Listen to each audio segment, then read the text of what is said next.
নমস্কার।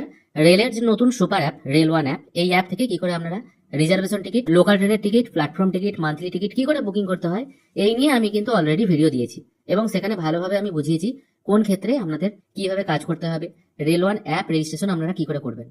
এবার এখানে অনেকে প্রশ্ন করছেন যে এই রেল ওয়ান অ্যাপ থেকে আমরা যদি টিকিট বুকিং করি এবং সেই টিকিট যদি কাউকে সেল করি, সেক্ষেত্রে আমরা কি সেটা করতে পারবো? সেটা কিন্তু করবেন না। কারণ এই রেল ওয়ান যে অ্যাপটা আর আইআরসিটিসি যে অ্যাকাউন্ট সেটা কিন্তু একই, শুধুমাত্র অ্যাপের নামটা চেঞ্জ হয়েছে। তাই ফার্স্ট টাইমের জন্য কেউ যদি রেল ওয়ান অ্যাপে রেজিস্ট্রেশন করেন বা কারোর যদি পুরনো আইআরসিটিসি অ্যাকাউন্ট আছে সেটাই এখানে লগ ইন করলেন, সেক্ষেত্রে আপনার ডিটেল দিয়েই কিন্তু এই অ্যাপে আপনি লগ ইন হচ্ছেন, সেখানে কিন্তু আপনার সমস্ত ডিটেল থাকছে। তাই সেটা পার্সোনাল আইআরসিটিসি অ্যাকাউন্ট যেমন হয় সেই রকম ভাবেই ট্রিট করা হবে। এটা কিন্তু এজেন্ট আইডি নয়। এজেন্ট আইডি থেকে টিকিট বুকিং করলে তবেই কিন্তু আপনি সেই টিকিট সেল করতে পারবেন। এই রেল ওয়ান অ্যাপ থেকে বা আইআরসিটিসি অ্যাকাউন্ট থেকে আপনি যে টিকিটই বুকিং করুন না কেন সেটা কিন্তু আপনার নিজের হবে, আপনার ফ্যামিলি মেম্বারদের হবে, অথবা বন্ধুদের যদি কাটেন অবশ্যই সেখানে বন্ধুদের সঙ্গে যার নামে অ্যাকাউন্ট আছে সেও যেন জার্নি করে সেটা যেন থাকতে হয়। অবশ্যই এখানে বলতে পারেন আমি তো আমার বন্ধুদের এই রেল ওয়ান অ্যাপ থেকে বা আইআরসিটিসি অ্যাকাউন্ট থেকে টিকিট রিজার্ভেশন করে দিয়ে দিয়েছি, কই কোনো রকম তো প্রবলেম হয়নি, টিটিও তো ধরেনি, তাহলে আপনি কেন এরকম বলছেন যে অন্য কারোর টিকিট কাটা যাবে না? দেখুন, এটা নয় যে আপনি টিকিট কাটছেন মানেই আপনাকে টিটি ধরবে বা আরপিএফ গ্রেপ্তার করে নেবে। যেদিন ধরা পড়বেন সেদিন কিন্তু বিপদ হয়ে যাবে। এবং আপনি কতগুলো টিকিট কাটছেন আপনার এই আইডি থেকে সেটা কিন্তু রেলের কাছে খবর আছে। আপনার এই আইডি থেকে কতগুলো পিএনআর জেনারেট হচ্ছে, আপনার আইডিটি যে নামে রেজিস্ট্রেশন করা আছে সেই টাইটেলের মানুষরাই কি যাতায়াত করছেন একই রুটে নাকি অন্য কেউ যাতায়াত করছে, এটাও কিন্তু ট্র্যাকিং করা হয়। আর এখন তো আরো জটিল নিয়ম করে দিয়েছে, আইআরসিটিসি অ্যাকাউন্টের সঙ্গে আধার লিঙ্ক থাকলে তবেই কিন্তু আপনি তৎকাল টিকিট বুকিং করতে পারবেন, 60 দিন আগেকার অ্যাডভান্স টিকিট বুকিং করতে পারবেন, এই ব্যাপারগুলো চলে এসছে। তাই আধার লিঙ্কও আপনাকে করতে হচ্ছে। তাই যারা এতদিন পর্যন্ত এরকম টিকিট সেল করে এসছেন পার্সোনাল আইডি থেকে সেটা কিন্তু আর করবেন না, সেটা আপনাদের পক্ষেই মঙ্গল।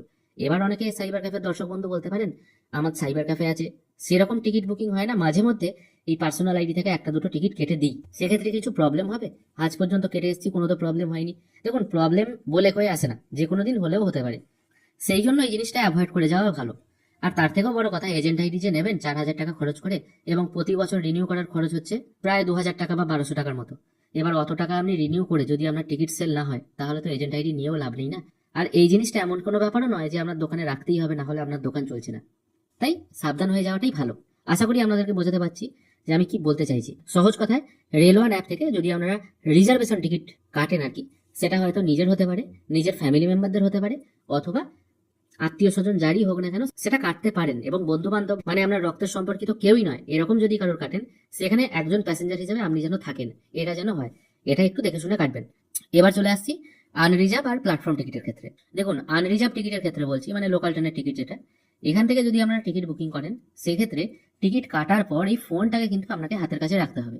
টিটি যখন আসবে তখন আপনাকে ফোনটা খুলে দেখাতে হবে এটা হচ্ছে আমার টিকিট। এই টিকিট প্রিন্ট করার অপশন নেই, এটা আপনি স্ক্রিনশটও নিতে পারবেন না, এটা আপনি কোনোভাবে শেয়ারও করতে পারবেন না। তাই লোকাল ট্রেনের টিকিট বিক্রি করার তো কোনো প্রশ্নই আসছে না। ফোন যার কাছে টিকিটও তার। রিজার্ভেশনে কি হয়, টিকিট যদি আপনার কাছে থাকে এবং আপনি যদি সঠিক আইডি প্রুফ দেখাতে পারেন তবেই কিন্তু সেটা আপনার বলে গণ্য করা হচ্ছে। লোকাল ট্রেনে কিন্তু এরকম কোনো ব্যাপার নেই। লোকাল ট্রেনে আপনি টিকিট বুকিং করলেন এবং বুকিং করার পর আপনি ফোনটা যদি অন্য কোনো মানুষকে দিয়ে দেন, বুকিং করলেন আপনি, আইডিও হয়তো আপনার নামে, ফোনটা হয়তো অন্য কাউকে দিয়ে দিলেন, সে যদি এই ফোনটা দেখায় তাহলে কিন্তু সেই টিকিটে জার্নি করতে পারবে। প্ল্যাটফর্ম টিকিটের ক্ষেত্রেও একই নিয়ম। আরো কয়েকজন দর্শক বন্ধু বলছিলেন যে তৎকাল টিকিট কেটে সেল করবো, এরকম কোনো আইডি আছে কিনা। তৎকাল টিকিটের জন্য পার্টিকুলার কোনো আইডি হয় না। এজেন্ট আইডি থেকেও যেমন তৎকাল টিকিট বুকিং করা যায় 10টা 15 আর 11টা 15 পর থেকে, পার্সোনাল আইডিতে যদি আধার লিঙ্ক করা থাকে তাহলে আপনারা তৎকাল টিকিট 10টা থেকে 11টা থেকে বুকিং করতে পারবেন। আমার কথার মধ্যেই নিশ্চয়ই উত্তর লুকিয়ে আছে।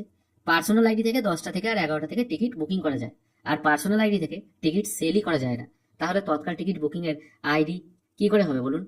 যারা সেল করছে তৎকাল টিকিট তারা কিন্তু পার্সোনাল আইডি থেকে টিকিট বুকিং করছে, তারপর সেল করছে, অথবা কাউন্টারে গিয়ে তারা সারা রাত জেগে লাইন দিচ্ছে, তারপর সকাল 10টার সময় লাইনে দাঁড়িয়ে তারা টিকিট কেটে আনছে কাউন্টার থেকে, তারপর সেটা আপনাকে হাই রেটে সেল করছে। এটাই হচ্ছে ব্যাপার। পার্সোনাল আইডি থেকে যারা তৎকাল টিকিট সেল করছে তারা তো সম্পূর্ণ ইলিগাল কাজ করছে, যে কোনো দিন তারা কিন্তু ধরা পড়তে পারে। আশা করি জিনিসটা আমাদের ক্লিয়ার করে বোঝাতে পেরেছি। আজকের ভিডিও এখানেই শেষ করছি। ভিডিও যদি ভালো লেগে থাকে অবশ্যই একটি লাইক করবেন। ভিডিও দেখার জন্য অসংখ্য ধন্যবাদ। ভালো থাকবেন।